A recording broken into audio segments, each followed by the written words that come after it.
Hello. আরে মামা পুরা চিল অবস্থা। আর ঠিক আছে, ওকে, কোনো সমস্যা নাই। শুন, সারাদিন ঘুরমু ফিরুম, ভাই ব্রাদার মিলা চিল করুম বেটা।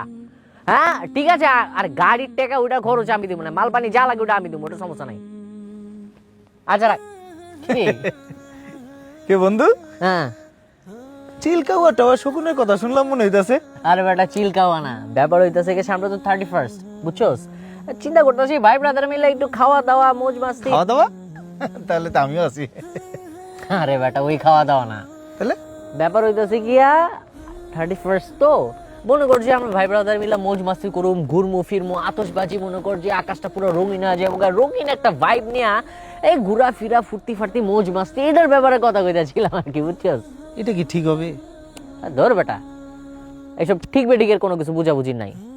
তোর একটা ব্যাপার বুঝাই কই, এই যে নতুন বছরটা যদি মনে কর যে আমরা মৌজ মাস্তি দেওয়া শুরু করি, তাহলে মনে কর সারাটা বছর মৌজ মাস্তি আর চিলের উপর দেওয়া যাইব। এটা লাগিয়া কাহিনী। এইসব অন্ধকারের যুগ, কুসংস্কার যুগ কি এখনো আছে? আমরা যদি নতুন বছরে আনন্দ ফুর্তি দিয়ে মৌজ মাস্তি দিয়ে আমন্ত্রণ জানাই, পুরানটা তো কাইন্দা কেটে বিদায় দেওয়া উচিত ছিল না? দেখ ভাই, ভাই ব্রাদার মিল্লা ঘুরমু, আনন্দ ফুর্তি করুম, মৌজ মাস্তি করুম, এই সবের ভিতরে এত কিছু চিন্তা করার কোনো দরকার আছে? অবশ্যই আছে। কেন আছে দেখ, এই দেখ। বাংলাদেশে গত 5 বছরে 31st নাইটের আতশবাজির কারণে 280টিরও বেশি অগ্নিকাণ্ডের ঘটনার পাশাপাশি শুধু গত বছর 2 শিশুর প্রাণহানি ঘটে। পাশাপাশি শব্দ দূষণ ও বায়ু দূষণে হার্টের রোগী বাড়ে ব্যাপক হারে। 31st নাইটের আতশবাজিতে বিশ্বব্যাপী পাখিরা ভয়ে আতঙ্কে ছোটাছুটি করে। বুলগেরিয়াতে বিখ্যাত ফিঞ্চ পাখি, রোমের স্টার্লিং পাখি সহ হাজার হাজার পাখি মারা যায় এই রাতে। এই রাতে বিশ্বব্যাপী মদ বিক্রি কয়েকগুণ বেড়ে যাওয়ায় মাতাল অবস্থায় ড্রাইভিংয়ের ফলে সাধারণ দিনের চেয়ে এই দিনে অ্যাক্সিডেন্ট প্রায় 117% বেশি হয়। অ্যাক্সিডেন্টে প্রায় 42% মৃত্যুর কারণ মদ। অথচ বাংলাদেশে এই সময় প্রত্যন্ত জনপদের মানুষরা প্রচণ্ড শীতে খুব কষ্ট পায়। তাই একদল মানুষ এসব 31st নাইটের মতো থার্স্টি দিবস পালন না করে দূর দূরান্তের শীতার্ত মানুষদের জন্য গরম কাপড় ও খাবার নিয়ে ছুটে যায়।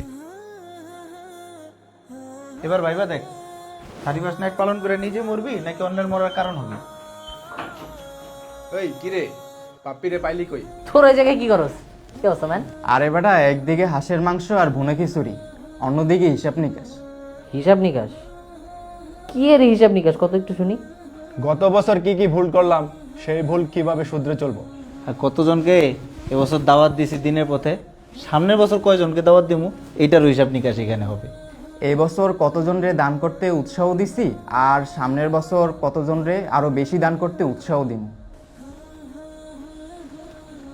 নে, তো এবার 31st নাইটে কি কি করবি সেটা ভেবে দেখ।